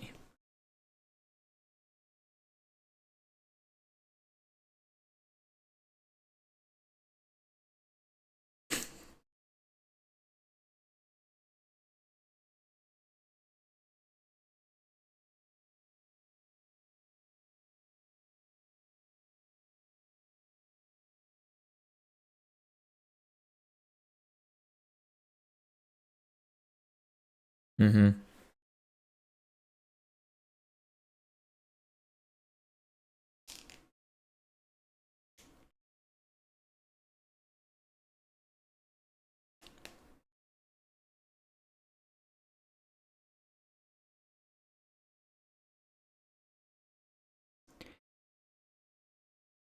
Yeah, Diego might be the only legitimately keyed in interesting thing about this game because I'm curious about him too. But I'm stealing you from the last one. This is a do I care? These teams are both going up against bad defenses this week in week 0. If they can't produce this week, if they can't find guys that can explode against defenses this bad, there's nothing I want on either one of these two teams. Because I'm not going to rely on any. I'm like, yeah, maybe they have a surprise game against a good defense one week, but if they can't do it this week, I don't want them at all. So that's probably what I'll be searching for, and like looking for guys that, like, okay, if you're playing a bad team, you're a good choice, but otherwise, I don't want you. Let's move on here to Ohio versus San Diego State. 7 p.m. game on Fox Sports 1 here. Kay, what are you most interested in this game? It is.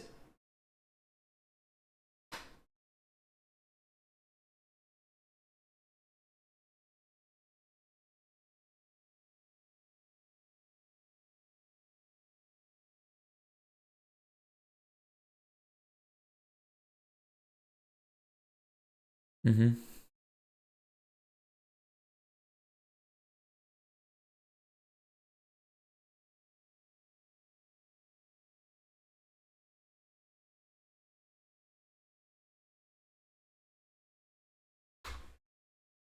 So once again, I'm going to flip to the other side here in terms of what I'm looking for at San Diego State. Brian Dutcher at San Diego State has produced some really, really good CFF running backs for us in the past. Last year, they got away from that. Just too many options back there. Nobody was really breaking away. Does that change this year?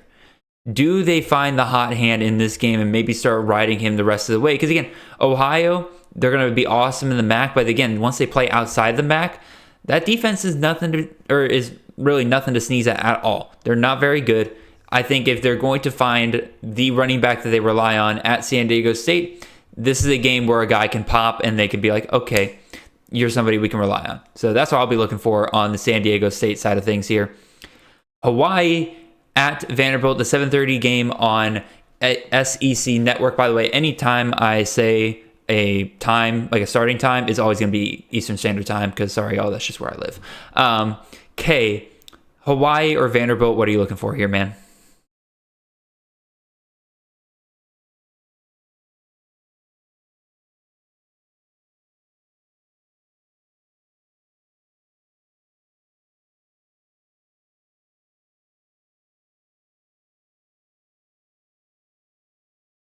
Mm-hmm.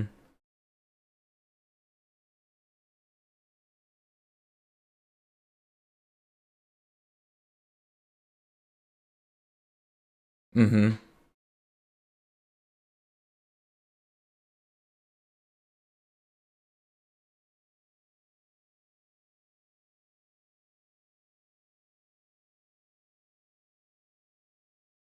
Mm-hmm.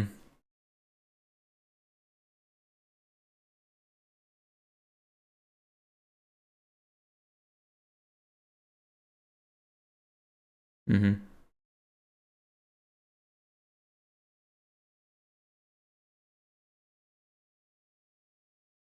Yeah, because then, like, again, they're going up against an SEC defense, which, is Vanderbilt, but still, like, that is a jump up in competition for them. So they're probably not going to score a ton this week. But if we could just lay eyes on who is getting all those snaps in the slot, I agree that's going to be important for down the line. Vanderbilt, I want to see my boy Cedric Alexander. Been high on him all offseason. I think this is the perfect opportunity for him to get a ton of reps against a lower opponent. Vanderbilt can really see what they have out of him. If they get him like 15 to 20 carries in this game or touches, I'll know that, like, in a good matchup, Vanderbilt, he could be very productive for Vanderbilt. So I'm excited to see that. 2 more games here. San Jose State versus USC. Kay, what are you looking for in this matchup?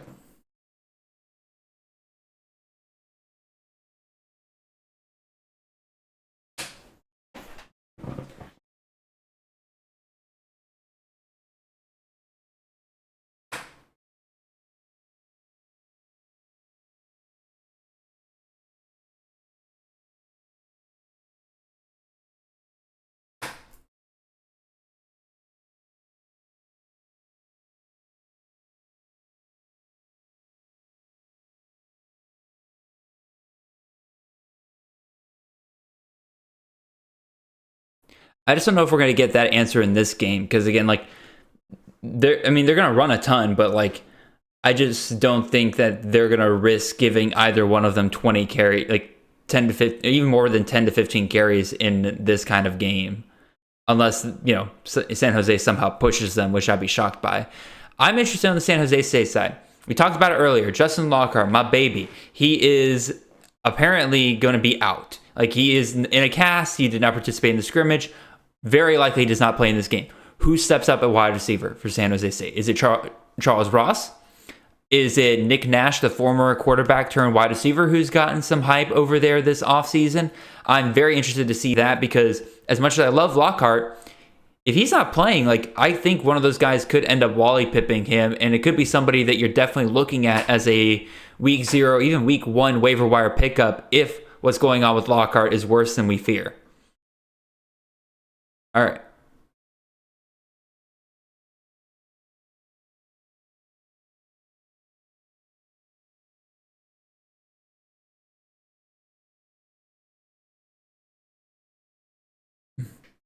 True. Bonus question here. What does this offensive line look like for San Jose State? Because they were one of the worst in the country last year when it came to giving up sacks. They bring back almost everybody, so you're hoping that means they've gelled a little bit better together. But also, if you bring back bad, how good is that? I don't know. We'll definitely find out with USC because it's not like their defense is like, the most like hard-nosed thing in the world. I can't speak sometimes.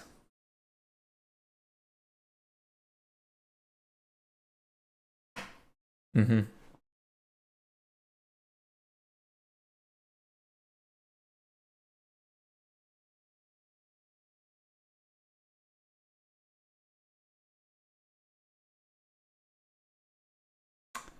Alrighty, one last game here. FIU versus Louisiana Tech. I'm going to throw my question out here because I kind of mentioned it at the beginning of the show.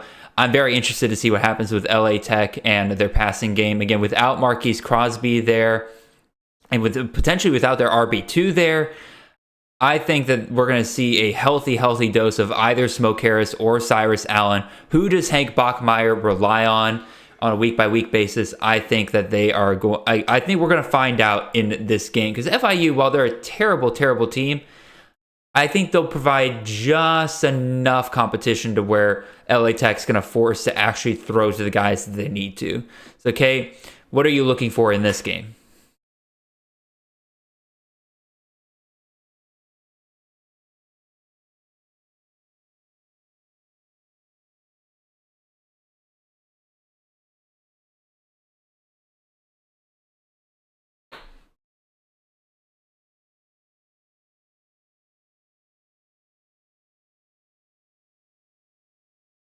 Fair?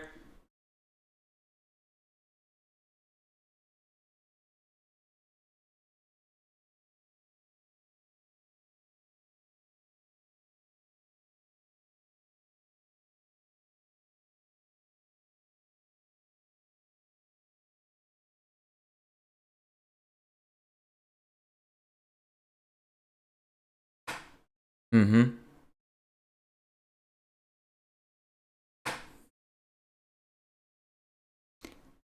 I would say he'll be fine this USA.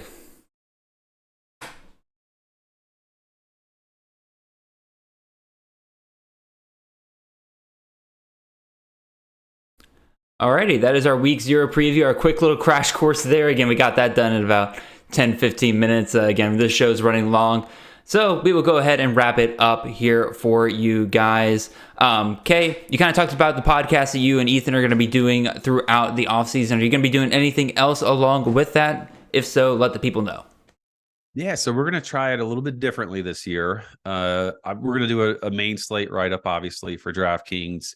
We're going to be talking about prize picks. I think Ethan wants to do kind of like a top plays or a favorite options on prize picks and written content as well as the video content we'll do.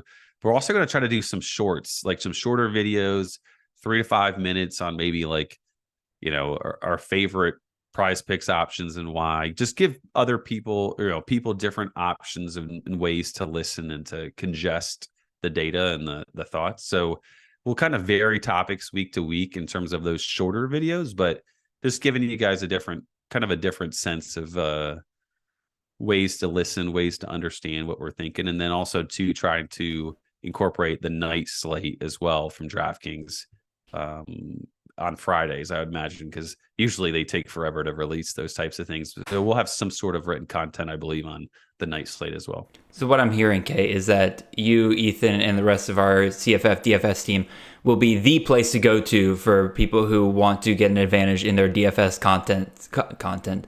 content and contests moving forward, because you guys are all over it.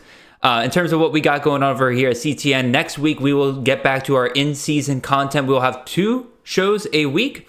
We'll be doing one waiver. Actually, no. Next week we're gonna only do the week 1 preview show, but then the week afterwards we'll be back to 2 shows a week. One for the waiver wires, and the second one for the start and sit segment. That was a huge success with you guys last year. We're bringing it back this year, and this year I have Mr. Justin from Volume Pigs, who will be joining me on a weekly basis to help you guys settle your sit start dilemmas.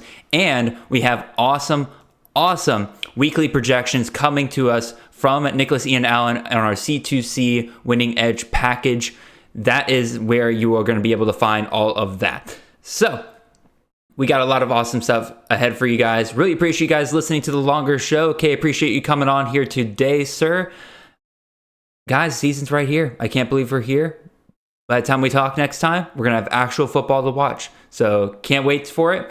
We'll see you guys next week. Have a wonderful and blessed week.